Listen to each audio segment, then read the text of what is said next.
It was a bright Saturday morning in downtown Silverwood. The soft hum of city life mixed with the gentle scent of roasted coffee beans drifting out from a small, cozy cafe called The Daily Brew. Inside, sunlight poured through the glass windows, painting golden stripes across the wooden tables and cream-colored walls. A man named Evan Miles, a 36-year-old single dad with tired eyes and a calm strength in his face, sat in a corner seat near the window, gently stirring sugar into his coffee while his 8-year-old daughter, Hannah, colored on a napkin. He wore an old denim jacket that had seen better days, his calloused hands evidence of long hours spent at his construction job. His world was small but honest. Wake up early, work hard, take care of his little girl, and hope tomorrow might be a bit kinder than today. But that morning life had something unexpected in store for him. At another table sat Isla Sterling, a woman in her early 30s with deep green eyes, a sleek cream coat, and the kind of quiet poise that made people glance twice without understanding why. No one in that cafe knew who she was. To them, she was just another beautiful woman sipping coffee, scrolling her phone. But beneath her calm exterior was a name known in business circles worldwide, Isla Sterling, the billionaire CEO of Sterling Group, one of the largest real estate companies in the country.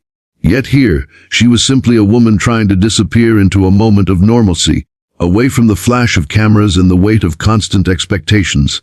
She didn't know that this ordinary morning would change everything. Before we continue, if you believe in kindness, second chances, and stories that remind us good people still exist in this world, make sure to like, comment, share, and subscribe to Kindness Journal. Your support helps us spread more stories that touch hearts every single day. As Evan helped Hannah pack up her crayons, two young men entered the cafe. They were loud, entitled, and already half laughing before they reached the counter. Isla, who had stood up to grab a refill, found herself directly in their path. One of them, tall with messy hair and an expensive jacket, bumped her shoulder so hard her coffee cup slipped and shattered onto the floor. "Watch where you're going," he sneered, though it had clearly been his fault. Isla froze. Her instinct was to walk away. She'd been judged before for being too cold or unapproachable. But the humiliation burned. Coffee dripped down her sleeve, and the laughter that followed from the men cut deep. The barista looked unsure. The room fell quiet, and no one moved. No one, except Evan. He rose from his seat, gently pushed Hannah's chair back, and walked over. "Hey," he said in a voice that was firm but calm, the kind of tone that could cut through arrogance. "Apologize to her." The taller man scoffed. "And who are you? Her bodyguard?" Evan didn't flinch. "No, just someone who knows how to respect people." His voice carried enough quiet steel to draw attention from every table. The man laughed again, but when Evan stepped a little closer, his height, his calm posture, and the protective fire in his eyes, something in his confidence cracked.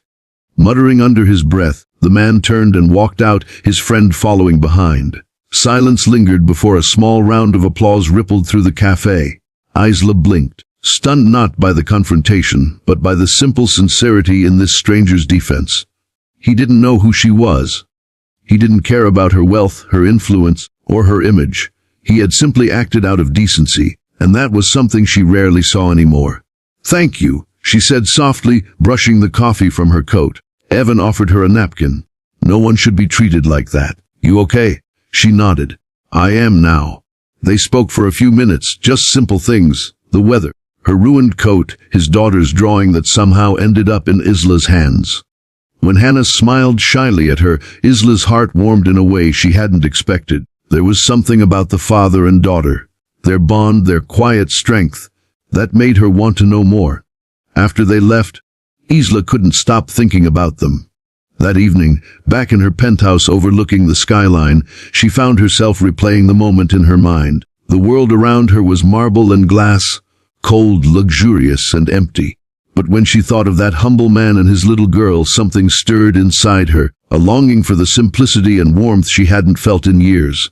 She asked her assistant to find out who he was, not to invade, but because she couldn't shake the feeling that fate had brushed their paths together for a reason. Days passed. Evan returned to his usual routine. Unaware of the attention he'd drawn, he woke before dawn, packed Hannah's lunch, and walked her to school before heading to work at a construction site near the edge of town. The pay was barely enough to cover rent and groceries, but he never complained. His wife had passed away 3 years earlier in a car accident, leaving him to raise Hannah alone. Every night, he'd tuck her in with stories about angels, hope, and the promise that tomorrow will always give us another chance. But behind those words he often fought his own battles, late bills, exhaustion, and the quiet ache of loneliness that no one saw. One Friday afternoon, a black luxury car pulled up outside the site. Everyone turned to stare as Isla Sterling stepped out in a crisp navy dress and sunglasses. Avon was hauling cement bags when his supervisor shouted his name, telling him someone wanted to speak with him. Confused, he wiped his hands on his jeans and approached her. "Mems Sterling," he said, unsure how to address her. She smiled. "Ivan, right? We met at the coffee shop." He nodded, still not connecting the dots. "Yeah, I remember. Didn't expect to see you here." "I came to thank you properly," she said, "and to offer something." She explained that her company had recently launched a community rebuilding project, offering stable, well-paid positions to skilled workers for affordable housing construction. She wanted Evan to join as a site supervisor with better pay, benefits, and flexible hours so he could be there for his daughter. Evan blinked, stunned. That's more than I could have hoped for, but why me?" Her voice softened. "Because you stood up for someone when you didn't have to. The world needs more people like that on their feet, not struggling to survive." He accepted the job, hesitant at first but deeply grateful. In the weeks that followed, life began to change. His new position brought security, dignity, and hope. He could finally afford Hannah's art classes. Their small apartment, once cold and dim, slowly filled with laughter again. And Isla, she kept visiting the sites, always finding an excuse to check in. Sometimes she brought coffee, sometimes fresh muffins for the workers, but more often she stayed just long enough to talk to Evan. They shared stories about loss, resilience, and the quiet beauty of ordinary days. She told him about her mother, who had raised her alone after her father's death, teaching her that wealth meant nothing if you forgot kindness. He told her how every scar on his hands reminded him of what he worked for, a future for his daughter. The connection between them grew slowly but deeply. It wasn't born from romance at first.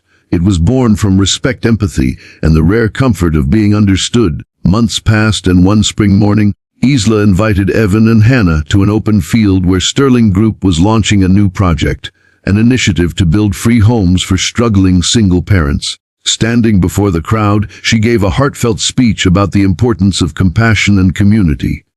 Then she paused, looked at Evan and Hannah in the front row, and said, "This idea began with a man who reminded me that kindness doesn't come from wealth or power. It comes from courage, from standing up for someone, even when no one's watching." Ivan's eyes glistened as applause filled the air. Hannah hugged him tightly, whispering, "That's you, Daddy." After the ceremony, Isla approached him quietly. "You changed more than my morning that day," she said softly. "You reminded me who I want to be." He smiled, his eyes warm. "And you gave me a chance to start again." They stood there, sunlight glowing between them, the crowd fading into a blur. In that moment, two lives that once existed in separate worlds found a shared rhythm, built not on money or fame, but on kindness and gratitude. From that day on, Isla and Evan's friendship deepened into something stronger. She visited often, not as a CEO, but as someone who cared. She became part of Hannah's little world, attending her school art shows, sharing dinners, and laughing over burnt pancakes in Evan's modest kitchen.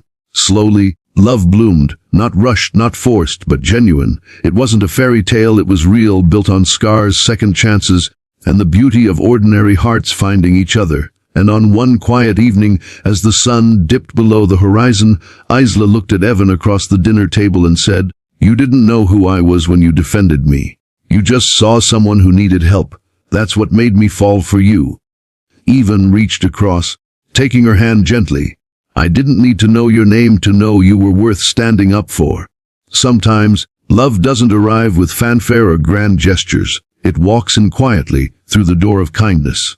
If this story touched your heart, please like, share, and subscribe to Kindness Journal. Let's remind the world that kindness still matters and second chances can change lives. Comment below. Kindness is powerful. If you believe one small act of courage can change someone's entire world, because sometimes it really does.